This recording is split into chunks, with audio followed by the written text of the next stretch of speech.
antum melihat peluang seperti ini, enak teman-teman sekalian, banyak sekali. Tidak harus uang, pakaian, makanan, macam-macam. Jadi kalau antum beli buah tuh, antum beli 5. Di rumah ada 3 orang. Berarti antum mesti sadar, Allah titipkan yang 2 lagi untuk peluang infak antum. Bukan untuk antum habiskan semua. Kok bisa orangnya cuma 3, beli mangga 5. Siapa yang menggerakkan antum untuk beli 5 mangga? Orang cuma 3. Berarti yang 2 lagi, itu Allah gerakkan untuk mendapatkan pahala. Ada peluang di situ. Lu kepada siapa ya Rasulullah saya berikan? Kepada siapa ya Allah saya infakkan? Ini yang sering keliru. Kata Allah langsung turun. Fi sabilillah. Yang utama itu 5 dulu. 5. Kalau anda temukan 5 ini, dia peluang infaknya sangat tinggi untuk diberikan. Siapa mereka ini?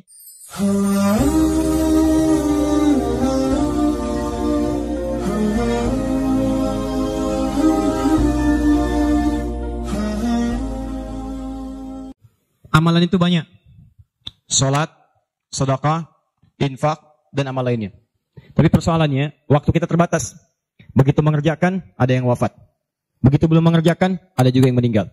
Sekarang kira-kira, yang pahalanya banyak saat dikerjakan, yang kalau itu didapatkan, dosa-dosa banyak dihapuskan. Jadi kalau yang tadi biasa ngapus satu ini langsung. Begitu dikerjakan, wah 1000 pahala datang, 1000 dosa gugur. Apa saja amalan itu? Kita mulai. 1. Semua amal kebaikan yang kita kerjakan, yang jadi amal saleh, bernilai hasanah, itu dalam fikih disebut dengan sedekah namanya. Ya, saya kasih konsepnya dulu, supaya paham. Kullu ma'rufin sedekah. Setiap perbuatan baik itu namanya sedekah. Itu nama umumnya sedekah. Salat sedekah, zakat sedekah, infak sedekah. Bahkan bahasa Al-Quran disebut juga dengan sedekah. Contoh, zakat ketika disebutkan dalam Al-Quran namanya sedekah. Ya, Quran surah ke-9 ayat 103. Khudz min amwalihim sadaqah. Ambil zakat dari harta mereka, tapi disebutnya dengan sedekah. Ya, dikeluarkan pada 8 golongan sedekah. Ayat ke-60-nya, innamas shadaqatu lil fuqara. Infak sedekah. Buka Quran surah kedua ayat 264, paling kiri sebelah bawah. Ya ayyuhalladzina amanu la tubtilu shadaqatikum bil manni wal adha. Jangan kalian batalkan sedekah-sedekah kalian dengan perbuatan yang merusak. Apa contohnya? Kalladzi yunfiqu malahu ria'an nas, seperti orang infak yang riya. Jadi infak disebut dengan sedekah. Di semua perbuatan baik kita, salat kah, haji kah, umrah kah, puasa kah, semua namanya sedekah dalam fikih. Nah, sedekah ini kemudian oleh Nabi dibagi kepada 2 bagian. Ya. 1, ada sedekah yang saat dikerjakan itu pahalanya terus ngalir tuh. Terus mengalir. Bahkan dahsyatnya, maaf sekali, orangnya wafat pun tuh pahalanya terus datang sampai dengan kiamat. Di sepanjang di muka bumi ini belum kiamat, maka pahala akan terus datang, ngalir. Dalam bahasa Arab sesuatu yang mengalir disebut dengan jariyah. Maka muncul istilah sedekah jariyah. Ya, maaf, asalnya bukan amal jariyah, sedekah jariyah. Ya, sedekah jariyah, bukan istilahnya amal jariyah. Sekarang kalau mau nyebut amal jariyah pun dibenarkan. Cuma kalau di Arab, amal jariyah itu begini nih. Ya, kalau di Arab sekarang antum jalan, tiba-tiba sedang ada perbaikan, ada lubang. Maka sedang diperbaiki ini ada tulisan kasih papan, afwan amal jariyah. Maaf, ada pekerjaan jalan mengganggu Anda lewat. Jadi Arab itu amal jariyah itu pekerjaan sedang berlangsung mengganggu orang lewat. Sekarang begitu. Ya. Makanya kalau ada orang naik ke bis bawa kotak gitu kan, mau minta-minta maaf Pak, amal jariyah, betul, ganggu orang lewat. Benar secara bahasa, tapi secara makna ini yang paling tepat. Yang kedua, ada yang sifatnya sedekah thabitah. Yang pahalanya berhenti di situ, tetap selesai seketika. Thabitah. Jadi begitu Anda kerjakan, dapat pahala sampai situ aja. Begitu selesai pekerjaan, selesai pahalanya. Thabitah, tetap selesai di situ. Maka kalau kita ingin cerdas, kata para ulama, semua dosa-dosa kita ingin dihapuskan, ditutup. Hapus. Maka Anda mesti keluarkan apa saja jenis-jenis sedekah jariyah itu. Supaya ketika selesai kita kerjakan, pahalanya tetap mengalir untuk menutup dosa-dosa kita. Maka kita akan fokus kepada amalan-amalan yang ini, yang saat dikerjakan, pahalanya terus mengalir. Tapi jangan lupa, hati-hati, yang ini pun dibagi 2 lagi. Awas. Pelan-pelan. Jadi kita sepakati, kita ambil yang ini 1. Untuk malam ini. Yang kedua, yang ini. Ini pun dibagi 2 lagi. Ada amalan sedekah thabitah, saat dikerjakan pahalanya datang saat itu. Tapi yang paling menarik, ada nilainya kecil, ada nilainya besar, banyak. Jadi kalau dikerjakan, ada yang nilainya cuma 10 aja. Tapi ketika Anda kerjakan yang kedua ini, ada yang 700, ada yang 70.000, ada yang 700.000, sekali dikerjakan. Sekarang kita akan keluarkan amalan apa saja yang saat dikerjakan itu, pahalanya melewati batas yang standar ini. Jadi saat dikerjakan bukan 10 poinnya, tapi lebih daripada 10. Amalan apa saja itu pada sedekah thabitah, dan amalan apa saja yang jariyah, yang kita bisa keluarkan dan menggugurkan dosa-dosa kita. Sepakat sampai sini? Baik. 1. Kita langsung ke poinnya. Untuk yang sedekah thabitah, amalan standar yang tetap, yang biasa-biasa, contoh, misal, sholat, begitu dikerjakan sekali, dapat 10. Selesai sholatnya, selesai pahalanya. Jelas? Baik. Tapi beda ketika antum mengerjakan sholat berjamaah. Ya. Dia thabitah, tapi pahalanya berlipat. Thabitah, tapi pahalanya berlipat. Baik, saya mau tanya pada antum, sholat sendirian 10, sholat berjamaah berapa? 27. Maka, kalau Anda ada ajakan berjamaah, sekalipun misalnya di tempat itu tidak ditemukan masjid, sedang di kantor, ada teman misalnya, alih-alih Anda sholat sendirian dan tidak bisa menemukan masjid, kenapa nggak ajak teman Anda untuk berjamaah? Walaupun cuma 2 orang. Beda pahalanya teman-teman sekalian sampai 17. Yang satu 10, yang satu 27. Karena sholat berjamaah itu hadisnya dibagi 2. Ada hadis yang mengajak ke masjid, ada hadis yang masjidnya nggak ada, cuman bisa berjamaah. Sholatul jamaati afdalu min sholatil fardi bi 27 darajah. Sholat berjamaah lebih utama daripada sendirian. 27. Jamaah di sana sifatnya umum. Kalau ada di masjid, usahakan ke masjid. Kalau nggak bisa ke masjid karena alasan syar'i, maka yang penting jamaah. Saya suka bingung nih. Ini kan di rumah kamar banyak, tempat luas. Kenapa kok bisa di rumah ada 5 orang? Ini ada istri, ada suami, anaknya 2, asisten rumah tangga 1. Kok bisa ini sholat di kamar yang ini, di sholat di kamar yang ini, di sholat di ruangan yang ini? Kenapa di rumah itu nggak kumpul satu tempat berjamaah? Pahalanya 27. Satu kedua, 500 tahun. 2 ketiga, 500 tahun. Jadi kalau antum sedang lupa-lupa tuh, ingat-ingat dosa. Daripada milih sendirian cuma 10, berapa dosanya pada saat itu? Boleh jadi pahala sholat antum 10, tapi dosanya pada hari itu 20. Tuh. Bagaimana cara nutupnya? Maka biasakan naikkan. Naikkan. Jamaah. 1, sholat berjamaah. Karena itu panggilan-panggilan sholat dalam Al-Quran seringkali menggunakan bentuk jamaah. Silakan cek. Panggilan sholat pertama Al-Baqarah ayat ketiga. Alladzina yu'minuna bil ghaib wa yuqimunas. Yuqimun. Tunaikan dengan orang banyak. Bentuk jamaah. Mereka tunaikan dengan orang banyak. Kerjakan dengan banyak orang. Makanya kalau bisa berjamaah, kenapa mesti sendirian? Jelas sampai sini? Kalau antum ke masjid, itu lebih banyak lagi. Tadi sudah saya jelaskan. Datangnya dapat 25. Masuk masjidnya, itikafnya, macam-macamnya. Makanya kalau sudah ada panggilan jamaah untuk ke masjid dan antum bisa mengerjakannya, demi Allah saya katakan, jangan tinggalkan. Jangan tinggalkan. 1. 2. Saya sebutkan yang banyak saja supaya agak cepat. 2. Membaca dan menghafalkan Al-Quran. Membaca dan menghafalkan Al-Quran. Amalan kelihatannya sederhana, tapi pahalanya begitu berlimpah. InsyaAllah. Tahan sebentar. Tadi kalau sholat sendirian, berapa pahalanya? 10. Sholat. Baca Quran, bukan sekali baca, satu hurufnya 10. Satu huruf. Dalilnya At-Tirmidzi nomor hadis 2910. Perhatikan kalimatnya. Man qara'a harfan min kitabillahi falahu 10 hasanat. Siapa yang bisa membaca satu huruf saja dari kitabullah, dia mendapatkan padanannya 10 kebaikan. Nanti saya tuliskan rumusnya nih. Lihat baik-baik, ini enggak sembarangan dia, ini enggak sembarangan. Siapa yang baca satu huruf saja dari Al-Quran, dia akan mendapatkan 10 kebaikan setiap hurufnya. Walam aqul alif lam mim harfun. Saya tidak katakan tulisan alif lam mim itu satu huruf, bukan. Alif lam mim dibaca satu huruf, bukan. Walakin alifun harfun, lamun harfun, mimun harfun. Tapi setiap alifnya 10, lam 10, mim 10, walikuli harfin 10 hasanat. Dan setiap antum bacakan satu hurufnya 10 kebaikan, 10 pahala. Jadi kalau saya bacakan alif lam mim, dapat berapa? Belum tentu. Belum tentu. Lihat sini, saya tunjukkan cara bacanya. Sebagian kita mengira itu kecil, tapi menurut Allah itu luar biasa. Perhatikan baik-baik. Lihat sini. Tahan. 1, 2, 3. Alif Lam Mim. Baca lagi Pak. Bagus. Ada lagi yang bisa dengan tajwidnya yang lebih bagus? Siapa lagi? Boleh, silakan angkat tangan.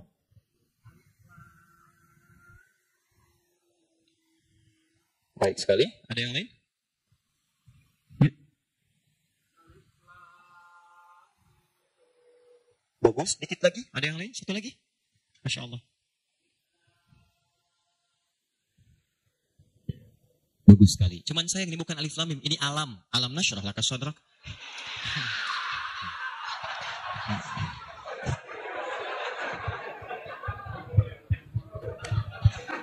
Saya mau katakan, kalau Quran ini seperti tuduhan orientalis dan orang-orang menuduh Quran buatan Nabi Muhammad, padahal dulu tidak ada harakatnya, maka semua kalimat ini yang tertulis begitu akan dibaca sama. Tapi Masya Allah, yang satu alif lam mim, yang satu dibaca alam. Alam nasyrah laka sadrak. Alam tara kaifa fa'ala rabbuka bi ashabil fil. Tapi tiga-tiganya memiliki kesamaan dalam bentuk tulisan. Perhatikan baik-baik. 1, 2, 3. Kata Nabi, lihat. Jangan katakan alif lam mim satu huruf, tapi alifnya satu, lamnya satu, mimnya satu. Walikulli harfin asru hasanat. Setiap hurufnya 10 kebaikan. Jadi kalau saya bacakan alif lam mim, ada berapa huruf? Kalau hitungan kita biasa, maka kita akan lihat 1, 2, 3. Tapi kalau antum belajar ilmu arud itu diantaranya ilmu, salah satu ya, untuk bisa menuliskan apa yang diucapkan, bukan apa yang tertuliskan lewat simbol. Dan itulah teman-teman sekalian, menjadi ukuran banyaknya pahala yang kita dapatkan. Tahan. Di ilmu bahasa Arab ada 4 cabang ilmu. 1 nahwu, 2 sharaf, 3 balaghah, 4 arud. Ini yang utama. Arud dibagi ke 16 cabang lagi, namanya bahar. Ada bahar tawil, ada rajaz, ada madid, ya dan seterusnya. Tawilun lahu dunal bukhuri fadailu, fa'ilun mafa'ilun, fa'ilun mafa'ilun. Rajaz, mustafilun, mustafilun, mustafilun, mustafilun, mustafilun, mustafilun. Alfiyah itu Ibnu Malik, rumusnya rajaz. Kalamuna lafdhun mufidun kastaqim, wasmun mafi'lun thumma harfunil kalim, wahiduhu kalimatun wal qawlu am, wa kalimatun biha kalamun qad yu'am, bil jardi wat tanwini wan nida wa al, mustadin lil ismi tamyizun hasal, bita fa'alti atat wa ya if'alli, wa nunik balanna fi'lun yanjalli. Itu rumusnya rajaz. Tapi jangan antum heran, banyak orang mendalami kaidah ini untuk membuat puisi Arab. Lupa kalau ilmu ini bisa digunakan untuk membaca hadis-hadis Nabi. Dalam ilmu arud, jangan antum menghitung apa yang tertulis, tapi hitung bagaimana itu dibaca lewat bunyi yang terdengar. Perhatikan baik-baik. Ini tadi huruf apa? Alif. Maka cara menulisnya begini. Alif. Kata Nabi, alif. Nih. Berapa huruf? Setiap hurufnya 10. Jadi dari sini saja ada 1, 2, 3. Dapat berapa? Belum tentu. Karena ini hamzah. Oh. Ha, mim, zal, ta. 1, 2, 3, 4. Jadi dari sini aja ada berapa? Belum tentu. Kan ini ha tuh. Ha, un 3. Anda yang suka menghitung, maka akan mendapatkan pahala sesuai hitungan. Anda yang berniat ikhlas karena Allah, maka Anda akan mendapatkan lebih daripada apa yang Anda hitung. Rumus ini ditemukan di Quran surah kedua ayat 261. Paling kiri sebelah atas. Tahan. Pelan-pelan. Ini rumus adanya di ayat infak. Tapi cara menerapkannya di semua kategori cara kita beramal. Orang kalau berinfak tahunya dapat 700. Matsalul ladzina yunfiquna amwalahum fi sabilillah kamatsali habba. Orang yang infak di jalan Allah seperti menanam satu benih. Ambatat sab'a sanabil. Satu tumbuh jadi 7 tangkai. 1 kali 7, 7. Likulli sumbulatin mi'atu habba. Setiap tangkainya ada 700, ada 100 benih. Ada 100 buah lagi. 7 kali 100, 700. Ayatnya suka dipotong sampai sini. Kalau Anda infak sekian, kalikan 700. Lupa, ayatnya belum selesai. Wallahu yudha'ifu liman yasha. Dan Allah akan melipat gandakan amalan tanpa batas bagi siapa yang tidak pernah berhitung. Jadi kalau Anda baca Qurannya hitung-hitungan, ini dosa hari ini berapa nih dikerjakannya? Oh 9, Masya Allah, 9. Cukup 1 huruf aja. Nun. Tutup. 10. Besok dosa berapa? 15. Cukup 2 huruf. Toha. Selesai. Kalau Anda ngitungnya begitu, maka diberikan sesuai hitungan. Tapi kalau Anda tidak pernah berhitung, Allahu Akbar. Anda tidak tahu alif lam mim itu mungkin nilainya 30, mungkin 300, atau bahkan 3 juta, atau lebih daripada itu. Makanya kami sarankan, kalau Anda bisa mendekat kepada Al-Quran, maka tolong agendakan setiap hari. Semua sahabat itu punya agenda, Pak. Antum kenal gak Utsman bin Affan? Oh, situ tidak senang ngangguk. Coba di Semarang kenal Utsman bin Affan. Luar biasa. Tapi gak apa-apa, masih bagus. Kemarin saya baru dari Sukabumi, Hubud Dunia. Ada yang kenal Fir'aun. Ini masih untung Utsman. Tuh lihat ya. Utsman itu bukan cuman cerdas dalam urusan bisnis dunia, tapi tijarah akhirat itu luar biasa. Utsman paham, Saya di dunia boleh kaya, tapi di akhirat bagaimana status saya? Maka beliau siangnya mengumpulkan harta dunia untuk ibadah, malamnya mengumpulkan pundi-pundi akhirat. Demi Allah saya katakan, Utsman itu di antara sahabat yang disebutkan oleh Imam An-Nawawi bersama Abdurrahman bin Auf, bersama Tamim Ad-Dari, yang diikuti kemudian oleh Imam Asy-Syafi'i generasi setelahnya, jauh setelahnya, itu punya amalan kalau malam terbiasa menghatamkan Al-Quran dalam tahajudnya. Khatam Quran. Kaya sahabat Nabi menikahi 2 putri Nabi, satu meninggal dan menikah lagi, disebut Dzun Nurain. Kayanya luar biasa, asetnya setelah 15 abad sampai sekarang masih ada. Yang hebat, siang-siang jadi orang kaya, malam-malam jadi hamba yang sangat taat dan kaya akhirat. Coba bandingkan dengan kita sekarang. Menantu Nabi bukan. Kaya nggak sekaya Utsman. Tuh, status dunia belum sempurna. Status akhirat masih belum maksimal. Ya antum sebetulnya maunya apa? Utsman sholat malam ngikut Nabi, kaki bengkak. Antum pengen ke surga Firdaus malam, mata bengkak. Ya. Ini. Ayo update. Ustaz, tapi kan saya belum lancar. Tambahkan hadisnya, lipatkan nomor hadis 2920. Awas, lihat kalimatnya. Walladzi yatata'ta wa huwa 'alaihi syaq falahu ajran. Siapa yang memulai menghafal, membaca, siapa yang mulai membaca Al-Quran tidak lancar, terbata-bata bacanya, mengejaknya. Orang baca alif lam mim, dia alif lam mim, falahu ajran, maka dia mendapatkan 2 kali lipat dari orang yang lancar. Orang lancar misal 30, dia 60. Terima kasih ya Allah, kalau begitu besok saya nggak lancar aja bacanya. Oh, bisa. Itu tidak lancar yang direncanakan. Yang lancar diikuti oleh malaikat ma'asyafaratil kiramil bararah. Yang belum lancar diapresiasi karena perjuangan kesungguhannya, bacaannya dapat nilai, perjuangannya mendapatkan nilai di sisi Allah Subhanahu wa ta'ala. Karena itu saya sarankan, maaf, mulai sekarang antum bikin kurikulum. Nih, satu tadi, bikin tabel begini. Nih. Saya katakan pada teman-teman juga yang di Bekasi, yang di Jakarta, ya, saya kasih 2 amalan dulu nih. Mulai sekarang antum bikin begini.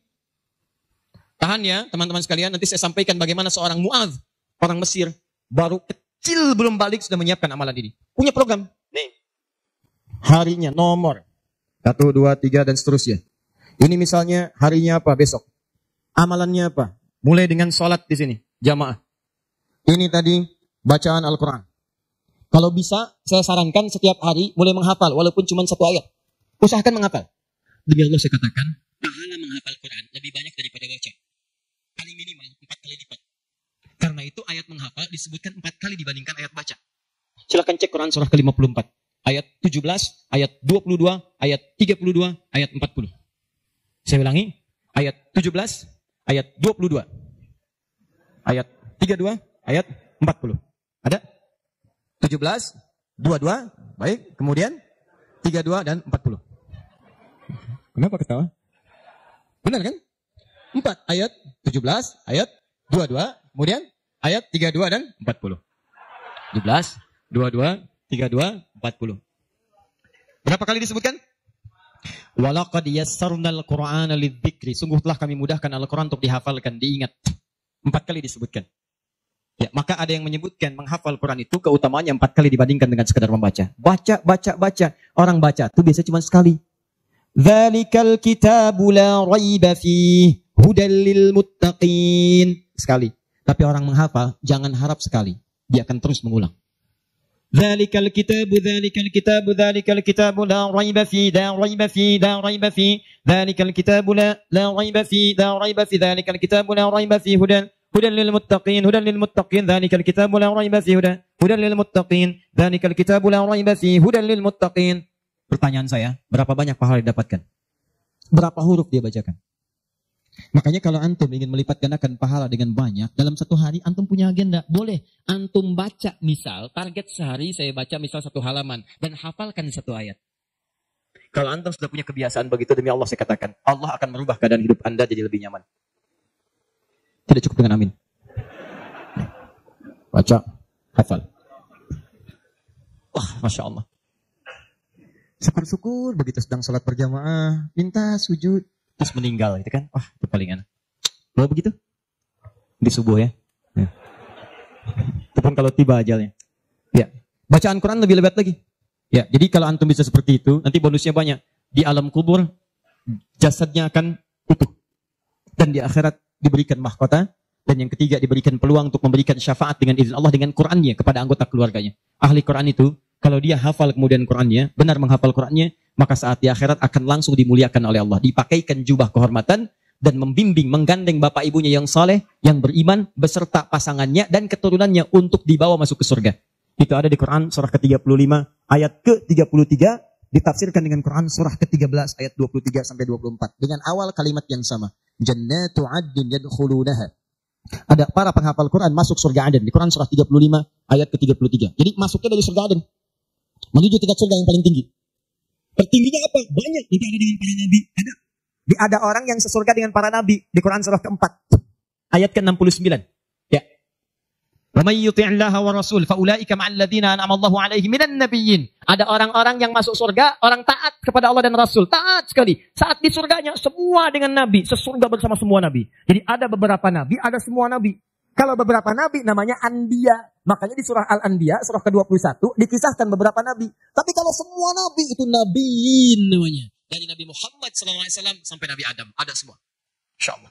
Muhammad SAW bin Abdullah, bin Abdul Muttalib, bin Hashim, bin Abdul Manaf, bin Qusay, bin Murrah, bin Kilab, bin Ka'ab, bin Ghalib, bin Fihr, bin Malik, bin Nadar, bin Kinana, bin Khuzaimah, bin Mudrika, bin Ilyas, bin Nizar, bin Mudar, bin Ma'ad, bin Adnan, bin Adi, bin Adri, bin Muqawwam, bin Nahur, bin Tari, bin Ya'rub, bin Yasub, bin Nabit, bin Ismail AS, bin Ibrahim AS, bin Azara, bin Nahur, bin Abir, bin Kinan, bin Al-Fahsyad, bin Sam, bin Nuh AS, bin Mikhlail, Matusyara, bin Kinan, bin Anbas, bin Tif, bin Adam AS. Kumpul semua. Jauh-jauh Nabi Ibrahim ke kanannya dari Sayyidah Sarah. Muncul kemudian Ishak, dari Ishak Yakub, dari Yakub turun Yusuf, dari Yusuf terus sampai dengan ke Musa, ke Daud, ke Sulaiman dan seterusnya. Muncul sampai ke Nabi Isa. Nabi Isa bapaknya Imran menikah dengan Hannah. Samping kirinya kemudian ada Zakaria. Terus itu semua nabi antum bisa lihat. Masya Allah.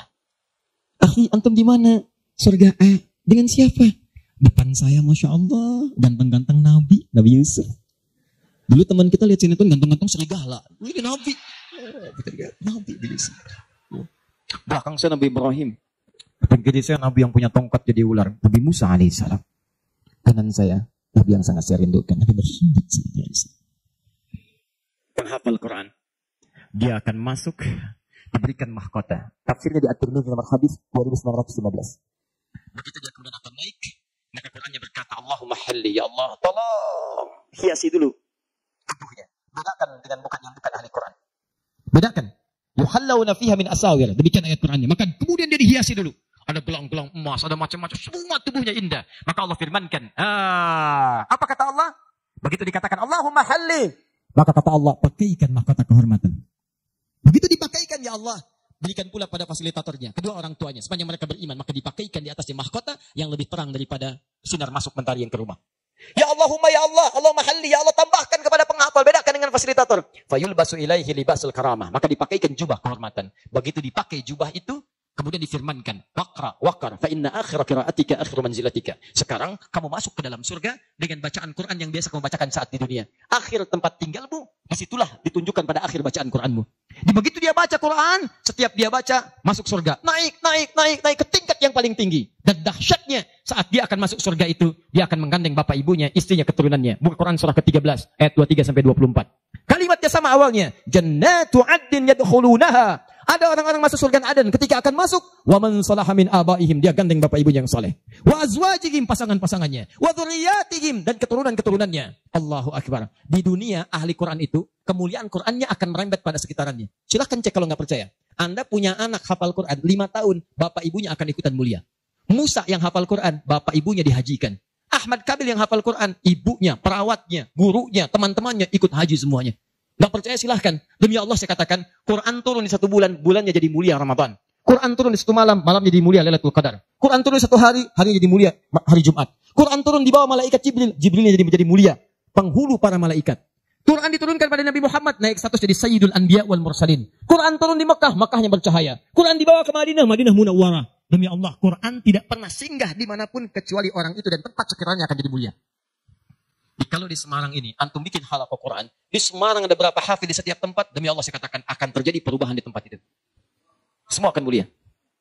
Jadi begitu digandeng, bapaknya, ibunya, wa azwajihim, pasangannya, wa dzurriyyatihim, anak-anaknya, cucunya, masuk. Begitu masuk diparadekan, wal malaikatu yadkhuluna alaihim min kulli bab. Semua malaikat menyambut mereka di depan pintu surga, mengatakan salamun alaikum bima sabartum. Selamat, Anda telah sabar saat di dunia, menyiapkan bekal untuk pulang. Sabar menghafal Quran. Itulah yang disiapkan oleh Mu'adz. Anak usia 4 tahun. Saat saya berada di Mesir, Anak ini masih dini. Belum balik. Matanya kata orang buta. Tapi hatinya begitu bersih. Dia bilang pada ayahnya, abati yuridul Quran. Pak, saya pengen jadi ahli Quran. Saya pengen menghafal. Kata bapaknya, tempatnya jauh, 20 kilo. Kamu ini punya keterbatasan. Gak apa-apa, saya pengen menghafal. Dia belum cerita kenapa dia mesti menghafal. Begitu bapaknya melihat tekadnya kuat, maka dari motor sederhananya dimodifikasi. Depannya dashboardnya diperbaiki. Supaya bisa menyimpan catatan Quran. Lembaran-lembaran mushaf. Jadi begitu berangkat tidak ingin ada waktu yang sia-sia. Di jalan, beliau kemudian di jalan kadang melihat ke bawah. Bacakan Quran, anaknya dengar. Bacakan Quran, anaknya dengar. Begitu sampai di tempat belajar, dia tinggal mendengarkan syekhnya. Perbaiki, baca lagi. Setoran, ulang. Yang paling menarik, setelah berapa lama, anaknya hafal Quran yang tidak melihat diantar hafal Quran, bapaknya yang mengantar belum hafal. Tapi yang dahsyat, ingat baik-baik. Berlaku hadis Nabi di sini. Siapa yang memfasilitasi pada kebaikan, maka dia mendapat pahala yang sama dengan yang mengerjakan tanpa dikurangi sedikit pun. Itulah hikmahnya dalam ilmu hadis. Kenapa setiap anak ketika meriwayatkan hadis, nama anaknya dihilangkan, nama bapaknya disebutkan. Antum pernah dengar Ibnu Abbas? Nama aslinya Abdullah. Kenapa Abdullahnya dicoret? Disebutkan Abbas bapaknya. Ibnu itu anak laki-laki. Abbas bapaknya. Anaknya Abbas. Ibnu Umar. Nama aslinya Abdullah. Abdullahnya dicoret. Disebutkan bapaknya Umar. Kenapa disebutkan nama orang tua? Nama anaknya dihilangkan. Para pakar hadis itu luar biasa. Untuk menunjukkan bahwa amalan anak ini hasil didikan orang tuanya. Yang begitu diamalkan hadis ini. Bukan cuma anaknya. Bapaknya pun dapat bagiannya. Abbas itu pengusaha. Abbas itu pedagang, sibuk luar biasa, masih sempat mampir ke majlis Nabi. Cuman nggak selamanya bisa di situ karena ada kesibukan berbisnis. Maka beliau menginvestasikan anak bungsunya, namanya Abdullah kecil untuk belajar di majlis Nabi. Boleh saya nggak ikutan, tapi anak saya mesti ikut untuk menyampaikan ke keluarga. Maka disimpan di situ. Anaknya masih muda, kecil, dengar, kadang merangkak, kadang main dan seterusnya. Tapi tahukah Anda, begitu Nabi wafat, anak itu usia 13 tahun. Nabi wafat sudah hafal 2000 hadis. Yang mesti Anda tahu, setiap beliau meriwayatkan hadis, dibuang kalimat Abdullahnya, disebutkan Abbasnya. Karena peran ayahnya yang mendidik dengan baik, maka setiap hadis ini disebutkan Abbasnya dapat, Abdullah kecil dapat. Semuanya dapat. Demikian dengan Quran. Bapaknya mengantar, belum hafal, anaknya hafal. Begitu sudah hafal, di sini saya mau sebutkan. Perhatikan baik-baik. Datang, reporter Kuwait. Dengar kisahnya. Begitu ditanya, kenapa Anda mau menghafal Quran? Perhatikan jawabannya. Nih, yang mau saya katakan. Saya menghafal Quran untuk mencari bekal bagi saya pulang. Saat saya menghadap kepada Allah sendirian, tangan saya bergetar, kaki saya bergetar. Saya tidak akan ditemani lagi oleh ayah yang mengantarkan saya dalam hafalan. Ibu saya tidak akan menemani, saudara saya tidak akan menemani. Saya akan sendirian bersama Allah. Ini anak masih kecil, mata nggak bisa lihat, belum balik. Sudah punya pikiran demikian. Kalimatnya apa selanjutnya? Kata beliau, saya akan katakan di hadapan Allah dengan perasaan gemetar. Ya Rabb, jika memang bekal saya belum cukup untuk mendapatkan ridhamu sampai saat ini, maksudnya surga, maka mohon ya Allah, kurangi siksaan saya di neraka dengan Quran yang telah saya hafalkan ini. Ya Rabb, jika bekal saya belum cukup sampai saat ini untuk mendapatkan ridhamu, saya telah berhafal Quran ya Allah. Saya telah berusaha menghafal Quran untuk saya bawa sampai dengan saat ini. Kalaupun itu belum cukup mendapatkan ridhamu untuk masuk surga, tolong ya Allah, walaupun saya ke neraka, kurangi siksaan saya di neraka dengan Quran yang telah saya hafalkan. Anak buta, mata belum bisa melihat, keadaan demikian, belum balik, dia sudah mencari bekal untuk pulang. Wahai Anda yang katanya pengen ke surga, surganya Firdaus, pengen bersama Nabi, demi Allah saya katakan, dari 24 jam Allah berikan pada Anda, berapa yang sudah Anda siapkan mencari bekal akhirat? Ayo kumpulin dunia, ayo silakan, gak ada yang larang. Cuma satu saat, Anda akan lihat siapa yang tertawa, siapa yang tertunduk lesu, membawa catatan amalnya. Itu saya sarankan bagi Anda, ayo besok bikin. Nih, sholat mau di mana? Baca Quran mau berapa ayat? Hafalan mau berapa ayat? Mesti beda. Antum lahir belum hafal Quran wajar. Masa pulang pun gak ada yang dibawa? Ayo bawalah walaupun cuma satu ayat. Ya, saya satu surat Ustaz, An-Nas, tambah. Ya, jelas? Kalau sudah jelas, amalan ketiga. Saya cepat.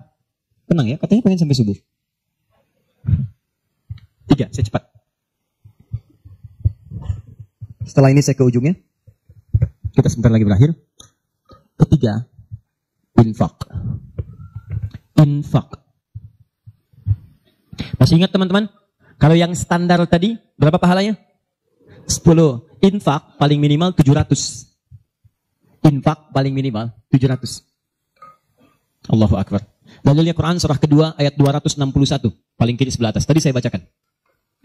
Mathalul ladzina yunfiquna amwalahum fi sabilillah kamathali habbatin ambatat sab'a sanabil fi kulli sumbulatin mi'atu habba. Wallahu yudha'ifu liman yasha' wallahu wasi'un 'alim. Perumpamaan orang infak di jalan Allah. Infak itu, ini yang perlu saya luruskan. Tidak harus menggunakan uang. Infak itu pemberian bersifat materi. Makanan itu infak. Pakaian itu infak. Buah-buahan itu infak. Silahkan berbagi. Walaupun nggak ada uang, bisa kita gunakan dengan yang lain. Cek, kalau antum main ke Eropa, ada rezeki main misalnya. Main ke Auckland, ke New Zealand. Ya, di situ ada donation itu bukan cuma dengan uang. Food, kadang mereka kasih dengan makanan. Ada yang nyimpen ciki, kotaknya di situ. Di kotak infak itu, kotak dalamnya ada ciki, ada beras, dan macam-macam. Sampingnya ada yang uang. Cuman mesti dilihat dulu bagaimana bentuk kotaknya. Ya, kalau kotaknya belahan kecil, itu pasti uang. Bukan beras. Oh, ini beras nih. Dibuka dulu karungnya, diginikan. Tidak, bukan. Silakan bebas. Ya, dan itu nilainya tinggi. Kadang-kadang antum lupa di majelis ilmu ada snacknya. Walaupun cuma kurma dapat 2. Bagi 1 dengan teman. Air misalnya tidak harus semua oleh antum. Begitu antum bagi langsung dituliskan 700 kali lipat paling minimal. Demi Allah saya katakan paling minimal 700 kali lipat. Makanya zaman Nabi itu ada satu keluarga yang berlomba tuh mendekatkan diri pada infak walaupun dirinya kekurangan. Agak aneh tuh cara berpikirnya. Ya, jadi kalau dibandingkan manusia sekarang nggak dapat. Saya mau tanya begini, antum di rumah persediaan, antum punya anak 2. Antum dengan istri, 1 suami, 1 istri, 2 anak. Di rumah ada persediaan makanan untuk 2 anak antum saja. Antum aja nggak makan malam itu, cuma ada anak 2. Untuk mereka, kalau nggak makan, mereka bisa nahan lapar semalaman. Tiba-tiba, antum ditawarkan oleh seseorang, ada tamu nih, mau nggak dijamu di rumah? Bisa nggak? Pertanyaan saya, kalau ada orang yang datang seperti itu ke tempat antum, Mas, ini ada tamu, saya nggak bisa jamu, bisa nggak antum jamu? Di rumah antum, cuma ada makanan untuk anak-anak antum pun nggak bisa makan. Pertanyaan saya, dijamu nggak teman itu? Kenapa diam? Hai ahli surga. Apa diam? Lihat cara berpikirnya. Kalau cara berpikir kita hanya ke makanan saja, maka kita katakan, Ustaz, anak saya aja dapatnya makanan seperti itu, kami pun nggak makan. Bagaimana bisa diberikan pada tamu? Tapi cara berpikir Talhah dan keluarganya agak beda. Begitu Nabi katakan ada tamu, kita datang langsung angkat tangan. Duluan ngangkat, padahal yang lain banyak yang punya banyak makanan. Tapi cara berpikirnya, kapan lagi saya dapat 700 lebih? Kapan lagi saya dapat diangkat langsung tangannya? Ya Rasulullah saya. Sebelum yang lain angkat tangannya. Maka diantar kemudian ke rumahnya. Sampai di rumah, istrinya dikatakan, duhai sayang, ada titipan Rasulullah. Bahasanya bukan ada tamu, ada titipan Rasulullah. Allahu Akbar. Ada titipan Rasulullah. Maka istrinya langsung membaca, saya paham. Saya bertugas menidurkan anak-anak dulu, tidurkan. Yang suaminya menyiapkan makanan. Begitu sudah jadi kata suaminya kepada tamu tadi, Anda silahkan makan di sini, saya temani dulu istri saya. Gak enak rasanya, meninggalkan sendirian. Begitu temannya makan, dia berpura-pura makan di bilik yang lain. Membunyikan bunyi-bunyi seakan-akan makan. Begitu sudah kenyang, tanpa mukaddimah yang lain langsung pamit. Terima kasih sudah menjamu saya, semoga Allah berikan pahala. Pamit malam itu juga. Begitu selesai pamit, subuh-subuhnya datang menghadap pada Rasulullah pagi-pagi. Apa yang terjadi? Turun ayat Quran surah 59, ayat 9 sampai 10 itu. Walladzina tabawwa'ud dar, sampai ke kalimat wa yu'thiruna ala anfusihim walau kana bihim khasasah. Oh, cara berpikirnya. Jadi kalau antum melihat peluang seperti ini, enak teman-teman sekalian, banyak sekali. Tidak harus uang, pakaian, makanan, macam-macam. Jadi kalau antum beli buah tuh, antum beli 5. Di rumah ada 3 orang. Berarti antum mesti sadar, Allah titipkan yang 2 lagi untuk peluang infak antum. Bukan untuk antum habiskan semua. Kok bisa orangnya cuma 3, beli mangga 5. Siapa yang menggerakkan antum untuk beli 5 mangga? Orang cuma 3. Berarti yang 2 lagi, itu Allah gerakkan untuk mendapatkan pahala. Ada peluang di situ. Lu kepada siapa ya Rasulullah saya berikan? Kepada siapa ya Allah saya infakkan? Ini yang sering keliru. Kata Allah langsung turun. Fi sabilillah. Yang utama itu 5 dulu. 5. Kalau Anda temukan 5 ini, dia peluang infaknya sangat tinggi untuk diberikan. Siapa mereka ini? Ada di Quran surah kedua ayat 215. Paling kanan sebelah bawah. Yas'alunaka madza yunfikun. Mereka bertanya pada Muhammad SAW. Ya, awas, apa yang harus kami infakkan? Pada siapa? Maka turun jawaban, kul ma anfaqtum min khair. Katakan kalau mau infak mesti yang paling bagus. Ini kaidah pertama. Awas, ada peringatan di Al-Baqarah ayat 267. Wala tayammamul khabitha minhu tunfiqun walastum biakhidhihi illa an tughmidu fi. Jangan kamu infakkan pada orang lain yang kamu tidak suka. Melihatnya aja kamu enggak suka, dikasih orang. Antum punya uang 50.000 1, wah masih keras, bagus, luar biasa. Masuk dompet enak dilihat. Yang kedua, wah sudah lecek, dekil, kumul. Wah dilihat gak enak, baunya gak nyaman. Tiba-tiba ada orang lewat, Pak, sedekah Pak. Pertanyaan saya, maaf, mana yang antum berikan? Yang lecek atau yang bagus? Tuh. Ingat kalau urusan zakat mal, berikan yang bagus. Zakat mal, pilih. Paham? 5 orang ini siapa? 1. Lil walidain, orang tua. Ini orang tua ini gak pernah minta, jarang sekali. Cuman kita yang mesti paham. Kan sama, antum pun suka ngasih isyarat. Mama, mama, mama, mama. Oh, mau makan. Makan.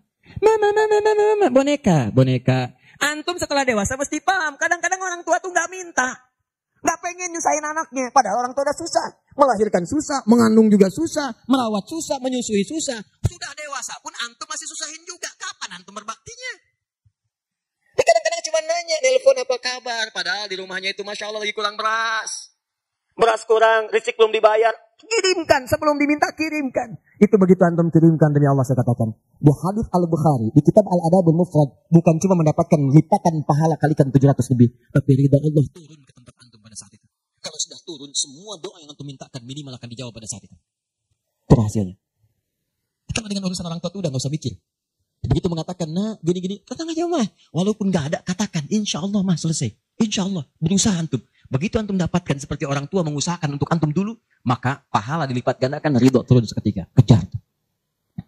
Wal aqrabin, kerabat terdekat. Kerabat dibagi dua. Ada yang tempatnya jauh tapi hubungannya dekat. Punya saudara sekandung, tinggalnya di Palembang, antum di Semarang. Ayo kirimkan.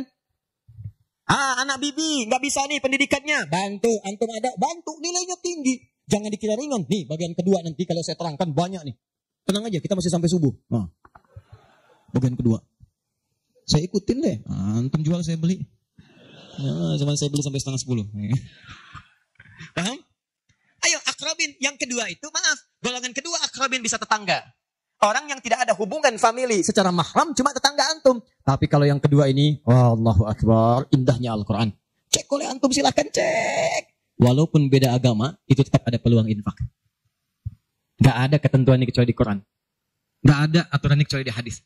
Buka Quran surah ke-31 ayat 15 paling kiri sebelah atas. Ada anak muslim, orang tua belum Islam, belum dapat hidayah. Kata Allah, urusan untuk ibadah pisahkan. Orang tua jangan paksa, doakan dia, silahkan dakwahi. Tapi urusan dunia, wasahibhuma fid dunya ma'rufa. Wa in jahadaka ala an tusyrika bima laysa laka bihi ilmun fala tuti'huma. Urusan ibadah masing-masing, kalau diajak-ajak enggak usah ditaati, tolak dengan cara yang lembut. Lembut. Tapi kalau urusan dunia, bagi.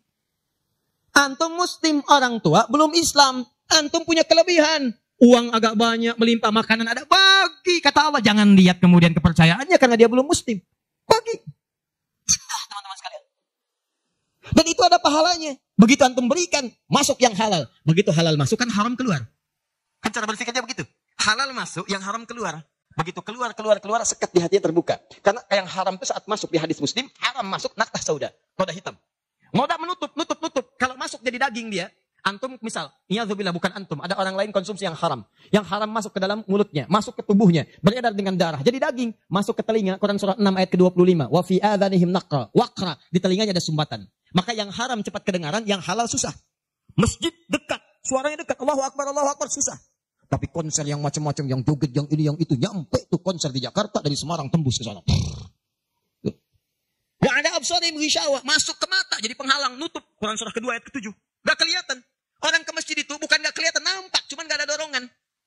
Akhi, ayo ke masjid. Ya, alhamdulillah, nanti. Padahal yang besar lewat, kecil lewat. Yang paling aneh itu begini, kok bisa antum lewat depan masjid padahal bisa lewat jalan lain? Kenapa Allah antarkan sampai lewat depan masjid? Jadi kalau sudah Allah antarkan ke tempat-tempat yang baik, belum ingat Allah juga, antum mesti diantarkan kemana lagi? Kok bisa antum lewat dengar adzan? Padahal bisa antum lewat jalan lain, gak kedengaran adzan. Kenapa kemudian yang dengar antum? Kok bisa lewat jalan itu kelihatan mata? Padahal bisa ada jalan lain. Kok bisa ngelihat? Kalau Allah sudah berkehendak kebaikan, antum masih belum bisa membacanya, masih ditanya. Itu pasti ada maksiat masuk. Caranya keluarkan. Kalau yang haram masuk, masukkan yang halal. Maka yang haram akan dihancurkan. Hancur. Kemudian muncul yang halalnya. Kalau halal sudah masuk, maka hati itu akan mudah untuk mendekat kepada Allah. Doakan. Demikian tetangga kita. Jangan dikira tetangga antum yang muslim saja. Mungkin kita ada non-muslim samping kita. Mungkin ada yang Kristen, ada yang Hindu, yang Buddha. Dalam hubungan keduniaan indah. Silahkan berbagi. Apa antum gak pernah dengar hadis Nabi? Siapa yang masak makanan, baunya sampai ke tetangganya, maka bagilah dia walaupun cuma kuahnya. Tapi maksudnya bukan daging yang antum makan, kuahnya antum bagi. Bukan. Tidak. Maksud hadis itu, walaupun cuma masak kuah, bagi juga supaya dia tidak negatif thinking, tidak salah paham. Antum gak ada ayam, adanya singkong, cuman dimasak bumbu opor. Bumbunya opor, tapi dagingnya singkong. Dimasak gak antum bagi, tetangga bilang, oh masak opor enak nih, padahal singkong. Dibagi walaupun cuma kuahnya. Tapi pertanyaan saya, apakah hadis itu mengatakan kalau tetangga Anda muslim saja? Tidak. Tidak. Walaupun dia non-muslim, masak. Bagikan sebelum dia menghirup baunya, ketuk pintunya. Begitu diketuk dia keluar. Ada apa, Pak? Ini ada makanan, walaupun sedikit, mudah-mudahan bisa bermanfaat. Bapak baik sekali, terima kasih. Bukan baik, Allah yang memerintahkan saya untuk berbagi. Dan saat itulah kalimat Allah mengalir di hati yang paling penting, menghunjam ke jiwanya. Masuk jadi hidayah. Masya Allah, besok-besok dia ketuk pintu kan, Assalamualaikum, udah bisa Assalamualaikum tuh. Sebelumnya tidak. Begitu dibuka sambil mengembalikan yang kemarin, ya panci yang kemarin dikembalikan. Pak, ini apakah Allah sudah memerintahkan berbagi lagi hari ini? Oh, lumayan. Nggak ada aturan kalau bukan non muslim jangan bagi. Nggak ada, indah dalam Islam itu. Jadi walaupun Anda kasih karena yang non muslim, pahala dituliskan.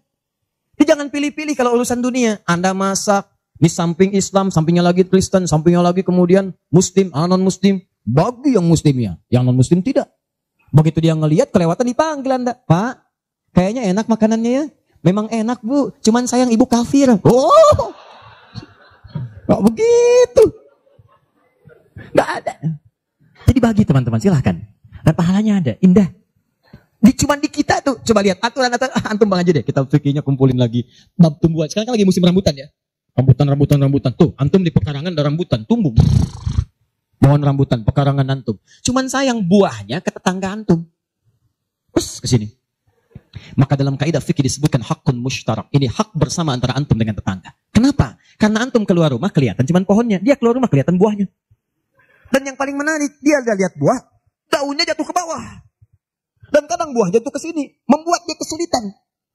Awas, jangan sampai dia cuma ketiban sampahnya saja. Antum kedapatan buahnya. Naik ke pohon rambutan, nggak boleh. Apa yang harus antum lakukan? Datangi dia, ketuk rumahnya. Sampaikan, Pak, maaf saya cuma mau ngasih tahu, itu ada pohon rambutan. Iya, saya juga tahu, punya bapak kan? Bukan, itu memang pohon saya. Cuma buahnya merambat ke tempat bapak. Terus, itu hak kita bersama. Bapak nggak usah minta. Begitu inginkan, ambil aja. Silahkan dapatkan. Aturan dari mana itu? Ini Rasul saya yang mengajari. Nabi Muhammad SAW. Bapak keluar, lihat buahnya. Saya keluar cuma lihat pohonnya. Kalau bapak pengen, ambil aja. Wah, hebatnya Islam. Terima kasih Pak. Insya Allah. Udah insya Allah tuh. Nanti saya ambil. Udah, pergi tuh. Ambilin. Dan kita senang lihat ya. Begitu diambil, pahala. Setiap satu buah, 700 pahala. Setiap satu buah, 700. Masya Allah. Luar biasa. Dan dia kan gak paham fikih. Belum masuk Islam. Besoknya, ayam antum main ke tempat dia. Ayam. Dia kira hukum ayam sama dengan rambutan. Oh. Nabinya umat Islam baik banget. Kemarin ngirim rambutan, sekarang ayam. Pokoknya. Mungkin ayam itu akan menggendong antum ke surga. Ya? Infak tuh. Nah, pertanyaan saya, antum punya agenda berapa untuk infak tuh? Coba lihat, kadang-kadang kan ada anak yatim samping. Gak usah terpikir banyak uang, pakaian. Buka tuh pakaian antum. Masuk ke kamar, buka. Begitu dibuka, berapa banyak koleksi pakaian antum? Cuma pesen ya, cuma pesen satu aja. Mohon maaf ya, maaf sekali. Jangan sampai ada pakaian, walaupun sehelai itu, yang belum pernah dipakai ibadah. Usahakan setiap yang kita gunakan jadi saksi di akhirat bahwa dia pernah dipakai ibadah. Karena semua akan bicara. Tuh lihat kaos, bagian dalam, celana, bagian luar, semua. Cek lagi semua.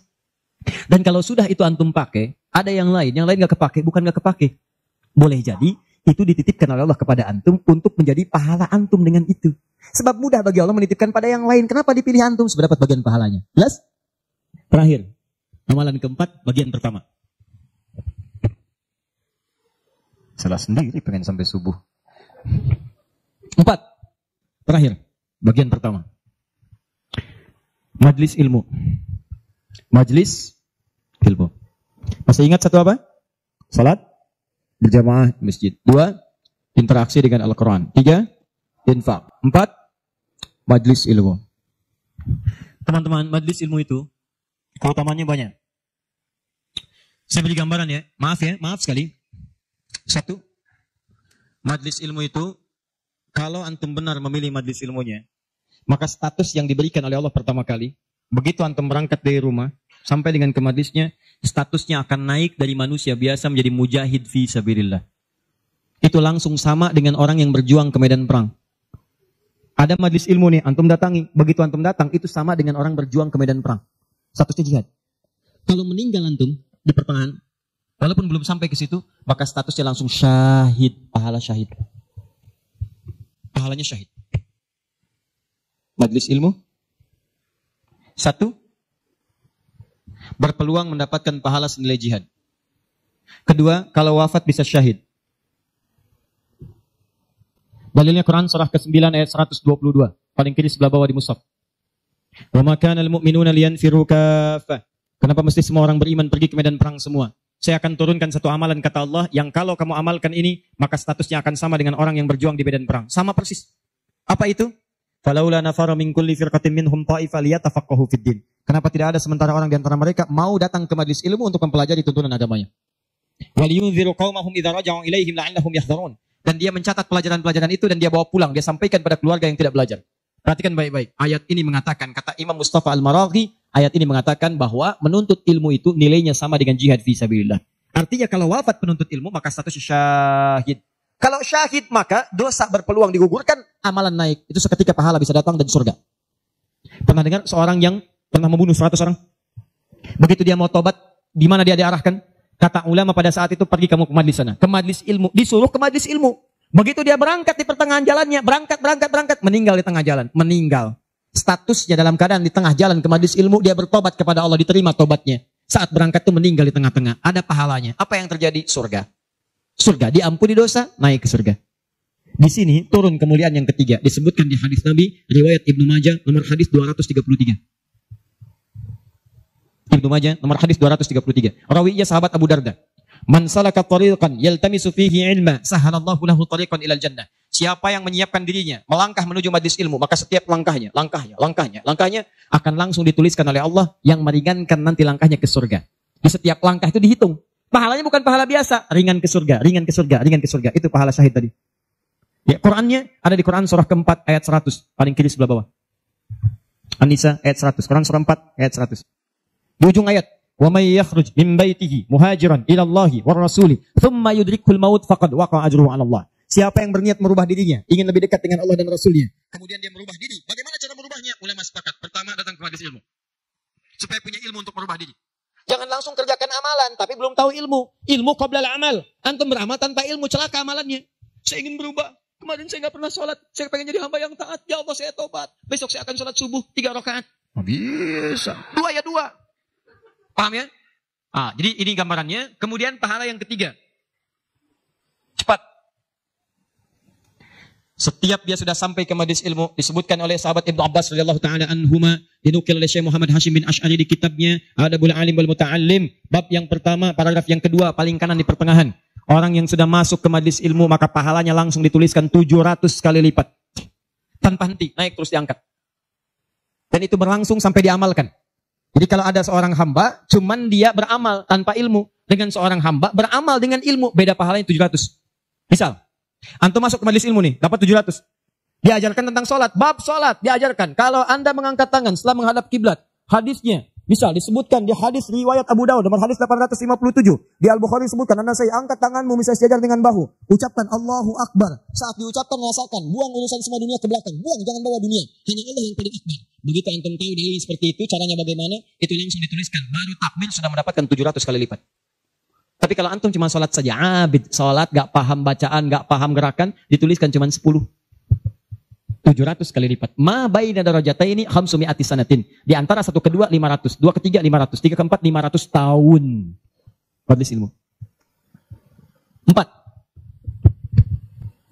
Di hadis yang tadi, di Ibnu Majah nomor hadis 233 dari sahabat Abu Darda, orang yang menuntut ilmu itu teman-teman sekalian langsung, ya, wa innal malaikata la tadau ajnihataha ridwan li talibil ilmi. Mendapatkan ridha malaikat. Ridha malaikat. Mendapatkan ridha malaikat. Jadi antum jangan dikira biasa nih, dari setiap berangkat sampai ke sini itu malaikat menaungi antum, membentangkan sayapnya. Cuma memang dibuat oleh Allah gaib, enggak kelihatan. Sebab kalau kelihatan enggak akan jadi datang ke sini antum. Baru keluar rumah malaikat tuh begini. Siapa? Malaikat maut. Paham ya? Baik. Nah, dari semuanya ini puncaknya teman-teman sekalian, puncaknya derajat antum akan diangkat oleh Allah. Diangkat. 2. 1 karena ilmunya, 2 karena imannya. Dalilnya Quran surah ke-58 ayat 11. Yarfa'illahu alladhina amanu minkum walladhina utul ilma darajat. Jadi saran saya dengar ini ada 46 Majlis taklim berkumpul di sini. Ini anugerah. Tidak mudah mendapatkan itu. Tidak mudah. Di saran saya, setiap ada majlis ilmu, ayo datangi. Bagi waktu masa dalam sepekan gak ada untuk akhirat. Dunia aja kejar dunia. Kenapa gak nyari akhirat? Gak banyak kok. Sabtu kalau gak Sabtu Ahad susun nih taklim siapa? Ustadz Fulan, Syekh Fulan, Habib Fulan. Cari di mana tempatnya. Tapi ukurannya 3 kata Al-Quran. Cuma 3 ini. Kalau gak ada yang 3, maka 5 kemuliaan ini tidak akan didapatkan. Apa yang 3 itu? 1, sifatnya majlis ilmu itu majlis yang memahamkan antum dalam urusan agama. Bukan menjauhkan anda dalam urusan agama. Dalilnya Quran surah ke-9 tadi ayat 122. Liyatafaqahu fiddin, membuat mereka paham tentang agama. Jadi kalau ada majlis yang hanya membuat tertawa, tidak ada isinya, bahkan menjauhkan antum dari Allah, ngolok-ngolok ayat Al-Quran, ngolok-ngolok hadis dan sebagainya, maka yang seperti itu bukan majlis yang dimaksudkan lewat ayat tadi. Jelas? Ya. 2.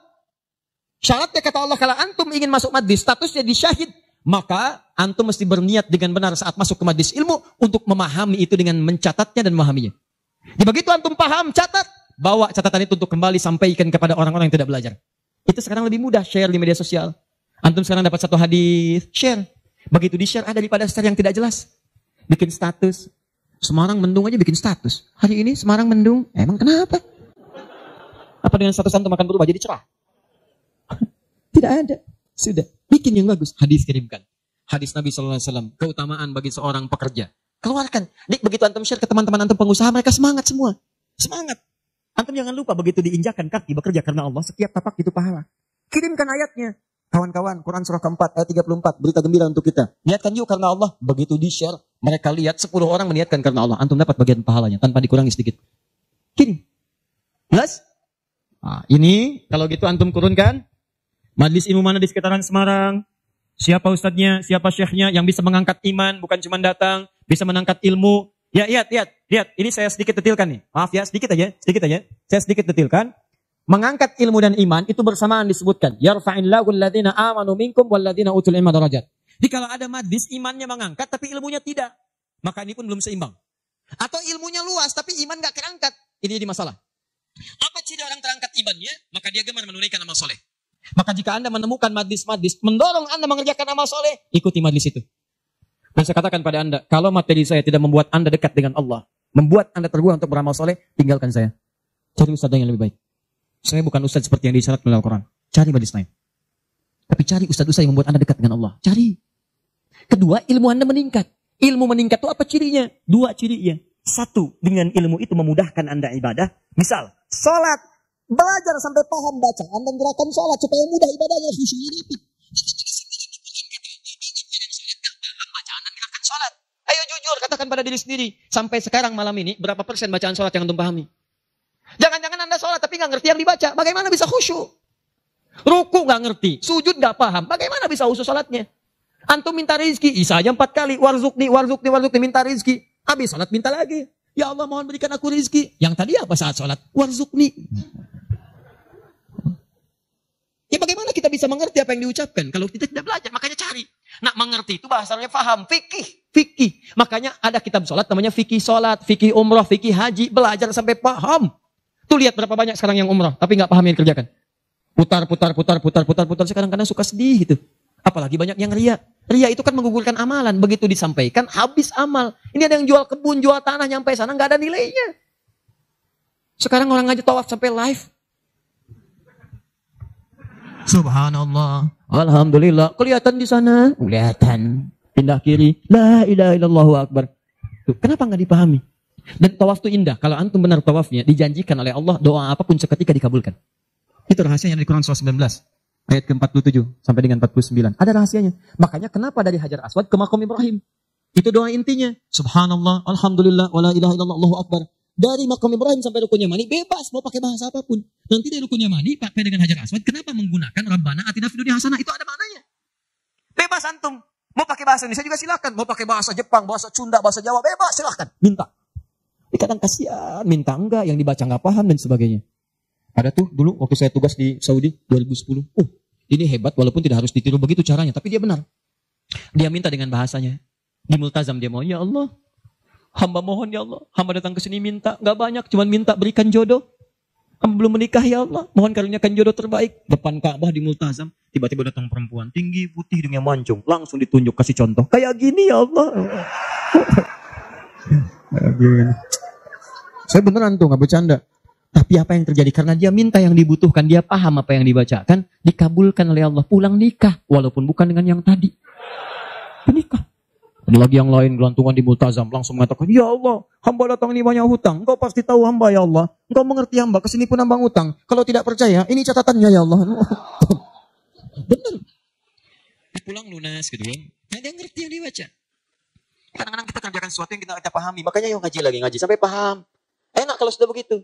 Begitu Anda memahami sesuatu. Nah, ilmu naik. Kalau orang paham, itu ciri yang pertama. Dibawa ke ibadah mudah. Yang kedua, perluaskan wawasan. Karena dalam fikih itu ada hal-hal tertentu yang menjadi kemudahan. Bukan harus itu saja yang dikerjakan. Babnya dalam fikih. Fikihnya nanti dalam kajian madhab. Madhab itu ada muqarin. Turunannya ada pilihan. Pilihan-pilihan itu membuat kita lebih mudah. Ada yang tanpa pilihan. Satu dalil, satu contoh. Itu artinya semua dipandang bisa. Contoh, angkat tangannya. Begitu angkat tangan, langsung letakkan yang telapak kanan di punggung yang kiri. Angkat Abu Daud misalnya. Begitu Anda angkat fawada yadahul yumna lal yusra, letakkan yang kanan telapaknya di punggung yang kiri. Antara mengangkat dengan meletakkan pakai fa, harfu atfin rabitin baina syai'aini bila hudud. Paham? Harfu atfin huruf sambung, rabitin yang mengikat baina syai'aini antara dua hal. Pekerjaan pertama dengan yang kedua bila hudud tanpa jeda. Pertama mengangkat tangan, kedua meletakkan. Antara mengangkat dengan meletakkan tanpa jeda. Angkat langsung letakkan. Letakkan yang telapak kanan di punggung yang kiri, letakkan. Selesai. Satu dalil, satu contoh. Nah kalau sudah satu dalil satu contoh, kita nggak usah kreatif. Misal, tapi saya tidak bermaksud menyalahkan ya. Kalau ada, silahkan dapatkan dalilnya, sampaikan dan saya pelajari. Angkat misalnya, letakkan langsung. Nggak enak Ustaz. Masa kiri duluan? Kanan kan bagus, kiri kan kurang bagus. Kenapa nggak kanan dulu baru kemudian masuk kiri? Jadi angkat Allah, masuk kanan, kiri, baru begini. Kadang-kadang kaki naik dikit. Nah, angkat. Nah ini. Yang seperti ini, kalau saya prinsipnya, kalau belum menemukan dalilnya, maka cukupkan pada itu saja. Makanya cuma satu dalilnya. Silahkan cek. Di kitab hadis palsu pun, saking palsunya tidak akan ditemukan. Dan kabar gembira, pemalsu hadis pun tidak tertarik memasukkan hadis ini, saking jelasnya. Jelas. Silahkan cari. Saya pernah lihat di koleksi kitab hadis, ada 1235 kitab hadis. Cari nggak ketemu. Saking jelasnya gitu kan. Nah ini satu. Tapi kalau ada pilihan, itu artinya, maaf, umat itu dipandang tidak semua bisa mengerjakan satu yang sama. Maka silakan pilih yang memudahkan antum. Misal dalam sujud, ini antum mau sujud nih. Dari inti dari sami Allah liman hamidah. Akan sujud. Kan cuma dua caranya. Kalau tidak dengan lutut, dengan telapak tangan. Ayo, yang pakai lutut siapa? Mau sujud pakai lutut dulu. Yang pakai telapak tangan? Yang nggak pakai lutut, nggak pakai telapak tangan. Angkat tangan ayo. Nah ini dia. Ini saya serius nih. Di Bekasi pernah kejadian suami istri nggak tegur sapa semalaman gara-gara persoalan ini. Suami pulang dari kantor macet nyampe rumah lewat isya yang ke masjid sholat di rumah. Begitu sholat yang turun lutut duluan. Istri melihat. Begitu selesai tanpa muqaddimah. Istri langsung berkata, papa sholatnya tidak sesuai sunnah. Kenapa mah? Harusnya telapak tangan duluan bukan lutut. Papa menjawab. Mama yang nggak tahu hadis. Padahal dua-duanya nggak tahu hadisnya. Satu ngaji di guru A, dua guru B. Besoknya datang. Begitu datang, saya cuma senyum, Pak, Ibu tahu nggak? Itu kan ada di kitab yang sama. Di Sunan Abu Daud. Yang pakai lutut, nomor hadis 838. Paling kanan sebelah bawah. Riwayat dari sahabat Wa'il bin Hujur. Yang pakai telapak tangan, sebelah kiri paling atas. Nomor hadis 840 sampai 841. Riwayat sahabat Abu Hurairah. Oh, nggak pakai Baca. Begitu dibaca, idza sajadta fala tasjud kama yabrukul ibil, falyadha rukbatai qabla yadai. Jika kamu ingin sujud jangan duduk seperti duduknya unta. Kalimatnya ibil, ya unta masih umum. Maka letakkan lututmu sebelum telapak tanganmu. Maka yang kedua Abu Hurairah, hadisnya berbunyi kurang lebih bima makna idza sajadta fala tasjud kama yabrukul ba'ir, unta tunggangan yang sudah ada beban. Falyadha yadaika qabla rukbatai. Maka letakkan telapak tanganmu sebelum lututmu. Bu, Pak, ini Wa'il lebih duluan masuk Islam dibandingkan dengan Abu Hurairah. Saat itu awal-awal Nabi masih kuat, kelihatan ikut perang Badar, perang Uhud, macam-macam. Begitu Nabi sujud, lutut duluan.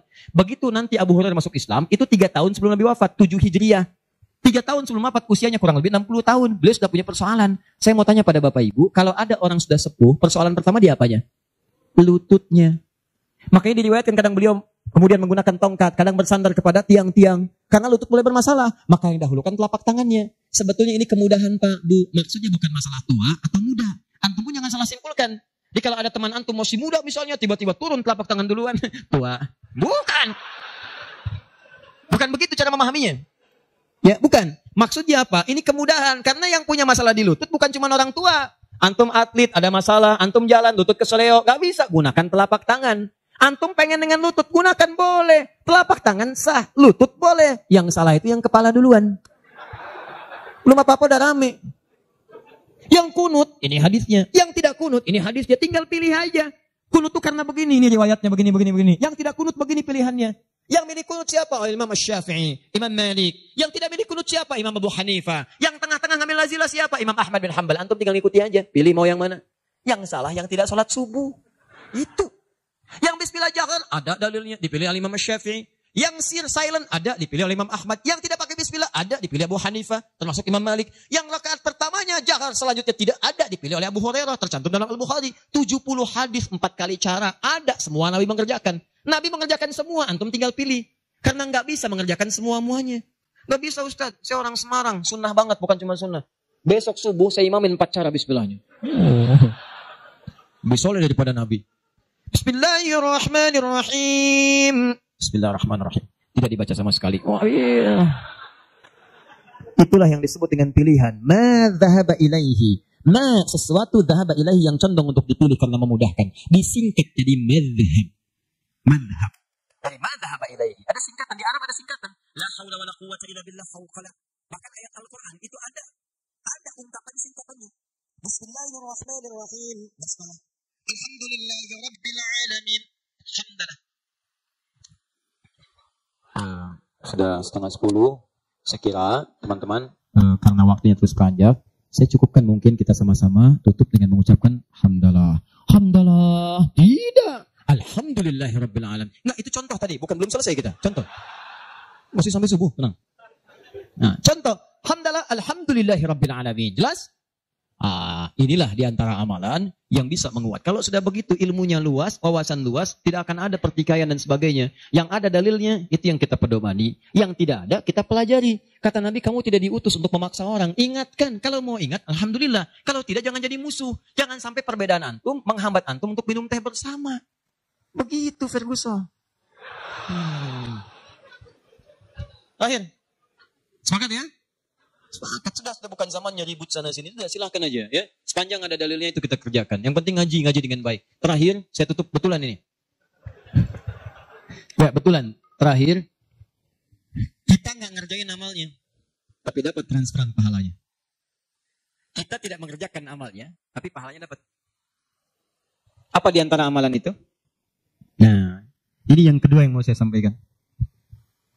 Ada 3 peluang amalan. Saya sampaikan dengan cepat.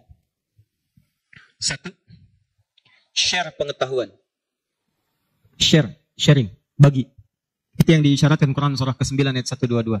Dengan Quran surah ke-58 ayat ke-11. Luaskan. Ya ayyuhalladzina amanu idza qila lakum tafassahu fil masajid. Ya fil majalis, fafsahu yafsahillahu lakum. Hai orang-orang beriman, jika dikatakan padamu luaskan majlis, luaskan. Maksud di situ luaskan ada 2. 1, luaskan tempat. Jadi kalau ada orang berdesak-desakan, antum masih ada space, jangan ditutup-tutup, buka, luaskan. Yang kedua, maksudnya luaskan itu diperluas infonya. Sampaikan. Mungkin antum nggak bisa datang, tapi ketika antum sampaikan infonya, Allah dari informasi antum ada 10 orang datang. Antum dapat pahala dari 10 orang itu tanpa dikurangi sedikit pun. Bagaimana Ustadz kalau kita nge-share aja tapi nggak usah datang, semua nge-share gitu kan? Dikosongnya. Tidak, itu prinsip pertama. Luaskan kebaikan. 2.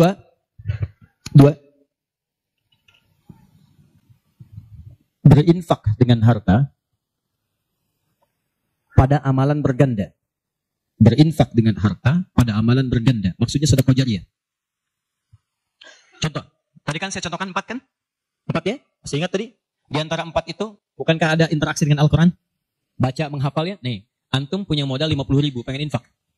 Dengan uang itu, disarankan langsung lewat petunjuk Nabi, cari dengan 50.000 itu yang menghasilkan keuntungan terus berlipat. Walaupun antum gak mengerjakannya. Saya beri contoh misalnya. Berikan kepada orang yang tadi mengerjakan pahala berganda sedekah jariyah. Misal penghafal Quran. Ada orang punya 50.000 diberikan kepada orang dengan bentuk makanan. Yuk makan. Dimakan oleh orang itu. Dia sholat. Begitu dia sholat dengan energi tadi antum dapat pahalanya. Begitu energinya hilang, pahalanya selesai. Tapi antum belikan mushaf 50.000. Datang ke percetakan Habib Hasan. Saya cari mushaf Habib dengan harga 50.000. Antum dapat 2, masya Allah. Begitu dapat 2, antum datang ke tempat hafalan Quran, masya Allah. Atau datang ke tempatnya Ibu Nyamin. Ya, dari keturunannya Syekh Dahlan, ya Allah yarham, yang penemu qiraat itu. Begitu datang ke situ, berikan kepada anak-anak penghafal Quran. Atau ke tempat-tempat penghafal Quran, datang ke Yanbu ke Kudus berikan. Modal cuma 50.000, mushaf 2 diberikan kepada penghafal Quran. Tadi saya katakan dari awal, hafal Quran itu penghafal nggak akan pernah menghafalkan dengan satu bacaan, dia akan mengulang-ulang. Anda bayangkan, modalnya cuma 50.000 sama dengan tadi. Mushaf 2 jadi 2. Begitu dimukan dan dipegang oleh penghafal Quran, dibaca oleh dia, dihafalkan. Allahu Akbar. Berapa banyak bacaan dia bacakan dalam sehari? Baca. Transfer mengalir kepada antum. Semua yang dia bacakan, dia hafalkan, semua mengalir untuk antum. Modalnya cuma 50.000. Yang menarik, antum meninggal. Mushafnya masih ada, dibaca lagi ada yang lain. Mengalir lagi, modal 50.000. Yang menarik, mushaf dah rusak. Cuman penghafal tadi udah hafal Quran 30 juz. Dia punya murid lagi. Jangankan punya murid, ngimamin dia. Dengan wasilah mushaf dari antum tadi. Begitu mengimami, pahala lagi transfer. Yang hebat, dia punya murid 10 orang. 10 itu punya murid lagi, 10 lagi. Gak habis-habis, cuma 50.000 modalnya. 50.000 rupiah. Mushaf. Itu yang disebut amalan cerdas. Waktu kita terbatas. Coba apa yang kita dapatkan itu yang kita cari. Itu sahabat tuh begitu. Bilal tahu uang saya nggak banyak. Nggak tahu beliau, saya nggak punya banyak uang. Idul Kurban tuh orang beli sapi. Kalau kita sekarang. Mereka beli kambing. Ada yang beli unta. Oh, Bilal nggak kebeli. Tapi saya pengen intinya satu. Pengen menyampaikan sedekah karena Allah. Yang lain membeli kambing, beliau beli ayam. Bukan kurban dengan ayam. Tapi intinya bagaimana berusaha menabung untuk mendapatkan sesuatu bersedekah karena Allah di hari itu. Dan nilainya itu luar biasa dipuji oleh Nabi SAW. Termasuk Ibnu Abbas dibiasakan demikian. Dipuji oleh Nabi. Makanya mulai teman-teman sekalian. Dan penghafal Quran gak akan pilih-pilih. Mushaf siapa tuh? Ini wakafnya Pak Haji Yunus. Udah banyak pahalanya. 1 huruf aja. Wow gitu ya? Iya. Qaf. Gak ada baca. Paham ya? Itu teman-teman sekalian. Dan yang terakhir. Ini yang lebih hebat lagi. Ini pahalanya langsung surga. Surga. Masya Allah. Sepanjang antum beriman, beramal soleh, dan meninggalkan maksiat. Apa diantaranya? Memfasilitasi orang lain. Yang sekiranya menghasilkan dengan ibadah itu pahala surga. Haji, umrah. Kalau wafat dia dalam penunaian itu dengan benar. Maka al-hajjul mabrur. Laisa lahul jaza illal jannah. Haji mabrur. Tidak ada pahala yang setimpal kecuali surga. Antum sudah luas, semua sudah haji dan sebagainya. Tiba-tiba lihat orang, ibadahnya bagus, belum ada kesampaian, tiba-tiba antum fasilitasi. Dia haji mabrur dapat surga, antum dapat bagiannya, tanpa dikurangi sedikit pun. Dan berita baiknya, haji pun disandingkan di Quran dengan umrah. Dalilnya Quran surah kedua, ayat 196. Wa atimmul hajja wal umrata lillah. Makanya kalau ada yang mau haji, mau umrah, saya sarankan, tolong hilangkan semua hal, jauhkan yang bisa merusak amalan, sayang. Ria tuh buang-buang, habis antum. Kasihan. Udah disiapkan surga, antum kemudian tukar lagi dengan keburukan. Ya, itu yang disayangkan. Udah jauhkan ria, sum'ah, macam-macam. Fokus, antum tuh mau ibadah, fokus. Termasuk dari rumah. Tidak salah kalau antum ingin kumpulkan orang, ingin menyampaikan permohonan maaf, minta doa, itu nggak salah, cuma jaga sesuatu yang bisa merusak amalan. Ya, antum kumpulkan warga komplek untuk kasih tahu, mohon maaf besok saya akan berangkat umrah. Mohon maafkan saya banyak dosa supaya saya tenang di sana beribadah. Dan tolong mohon doakan supaya kami diterima umrahnya. Ini umrah pertama kami. Mungkin juga yang pertama di komplek ini ya, warga belum pada umroh, Pak RT belum, RW belum. Insya Allah di sana kami doakan supaya bisa umroh. Habis tuh amalan. Jelas ya?